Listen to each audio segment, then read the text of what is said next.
Good morning to all student. RC edu hub Bansur के online कक्षाओं में 11वीं कृषि वर्ग के विद्यार्थियों का हार्दिक स्वागत है। हर रोज की भांति आज हम नए टॉपिक के साथ आपसे रूबरू हो रहे हैं और जिस टॉपिक के बारे में आज हम अध्ययन करने वाले हैं उस टॉपिक का नाम है अम्लीय मृदाएं, एसिडिक सोइल। तो सबसे पहले हम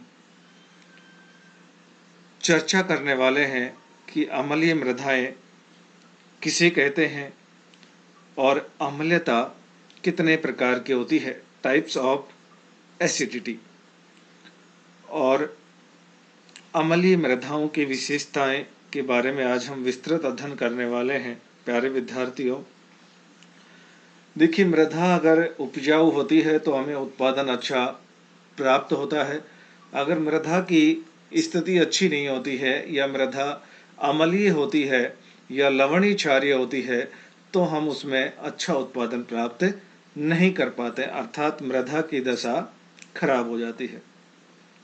तो इस प्रकार अम्लीय मृदाओं का निर्माण कैसे होता है, इनमें किन किन तत्वों की अधिकता हो जाती है, इनका सुधार कैसे किया जा सकता है, इनके बारे में हम इस क्लास में अध्ययन करने वाले हैं। तो सबसे पहले हम बात करेंगे कि एसिडिक सॉइल किसे कहते हैं, अम्लीय मृदाएं किसे कहते हैं। तो सर्वप्रथम हम डेफिनेशन की बात करने वाले हैं कि acidic soil, definition of acidic soil, वे मृदाएं जिसमें उपस्थित कोलॉइड कॉम्प्लेक्स के ऊपर मृदा घोल में हाइड्रोजन आयंस की संख्या अधिक और हाइड्रोक्सिल आयन की संख्या कम हो जाती है, अर्थात जिनका पीएच मान 7 से कम हो जाता है वो अम्लीय मृदाएं कहलाती हैं। एक बार दोबारा से डेफिनेशन सुन लें।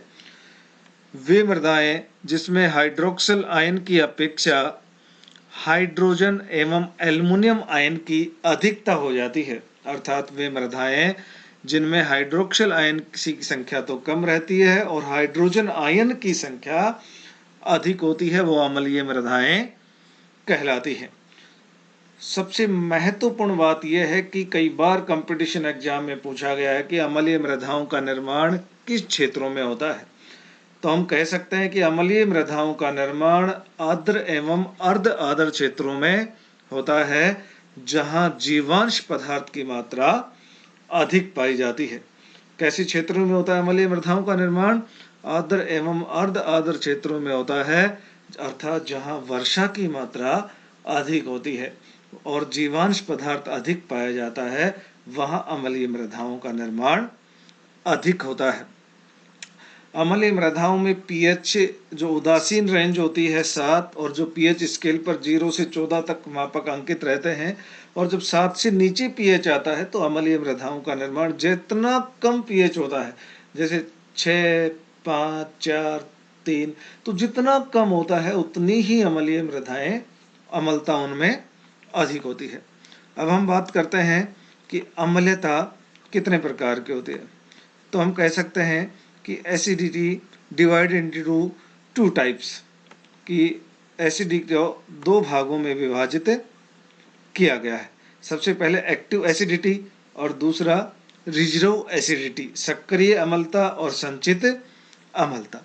तो हम अध्ययन करते हैं कि सक्रिय अम्लता किसे कहते हैं और संचित अम्लता किसे कहते हैं। सक्रिय अम्लता किसे कहते हैं? देखिए, मृदा घोल में उपस्थित हाइड्रोजन आयंस के कारण उत्पन्न होने वाली अम्लता सक्रिय अम्लता कहलाती है। अर्थात आपको ये याद रखना है कि मृदा घोल में उपस्थित हाइड्रोजन आयन से उत्पन्न अम्लता सक्रिय अम्लता कहलाती है, और मृदा कणों पर अधोषित हाइड्रोजन आयंस के कारण उत्पन्न अम्लता संचित अम्लता कहलाती है। तो सक्रिय अम्लता तो मृदा घोल में उपस्थित हाइड्रोजन आयन के कारण होती है, और संचित अम्लता मृदा कणों पर उपस्थित हाइड्रोजन आयन के कारण होती है। तो एसिडिटी 2 प्रकार की होती है, सक्रिय और संचित अम्लता। अब हम बात करते हैं कि अम्लीय मृदाओं की विशेषताएं क्या होती हैं। तो एक एक करके विशेषताओं का अध्ययन करते हैं। पहली विशेषता है कि मृदा घोल या मृदा कोलाइड पर हाइड्रोक्साइड की तुलना में हाइड्रोजन आयन की अधिकता हो जाती है। जैसा कि हमने डेफिनेशन में अध्ययन किया है, मृदा पीएच मान 6.7 से कम होता है, इसके बारे में अध्ययन कर लिया है। ऐसी मृदाओं का निर्माण साधारणतः नम और अधिक वर्षा वाले क्षेत्रों में होता है, इसका भी हमने अध्ययन कर लिया है। जैसे भारत के उत्तरी पूर्वी क्षेत्र, आसाम, मणिपुर, जम्मू कश्मीर, मिजोरम में अम्लीय मृदाएं पाई जाती हैं, इसका अध्ययन भी हमने पहले कर लिया। राजस्थान में अम्लीय मृदाएं दक्षिणी पूर्वी क्षेत्रों में होती हैं। जैसे हमने पहले अध्ययन किया है कि राजस्थान में अधिक वर्षा पूर्वी क्षेत्रों में होती है, तो दक्षिणी पूर्वी क्षेत्रों में अधिक अम्लीय मृदाएं पाई जाती हैं। अधिक जीवांश पदार्थ मृदा में होने के कारण भी मृदा में कार्बनिक अम्ल अधिक बनने के कारण मृदाएं अम्लीय होती हैं। जैसे हमने पढ़ा है कि जिन मृदाओं में जीवांश पदार्थ की मात्रा अधिक होती है वहां अम्लीय मृदाएं अधिक होती हैं। तो जीवांश पदार्थ का विघटन होने से कार्बनिक अम्ल अधिक बनता है, जिससे मृदाएं अम्लीय हो जाती है। मृदा घोल में एल्युमिनियम, लोहा व मैग्नीज की विलयता बढ़ जाती है। जो अम्लीय मृदाएं होती हैं उनमें एल्युमिनियम, लोहा और मैग्नीज की विलयता बढ़ जाती है, जिससे फसलों या कृषि जंतु पर टॉक्सिटी जहरीला प्रभाव पड़ता है। पोषक तत्व अधिक होने से जहरीला प्रभाव पड़ता है और उत्पादन हमें कम प्राप्त होता है। तो इस प्रकार ये अम्लीय मृदाओं की विशेषता है। तो आज की क्लास में केवल अम्लीय मृदाओं की डेफिनेशन, टाइप्स ऑफ एसिडिटी और अम्लीय मृदाओं की विशेषताओं के बारे में ही अध्ययन करेंगे। तो कल की क्लास में नए टॉपिक के साथ फिर मिलते हैं। धन्यवाद।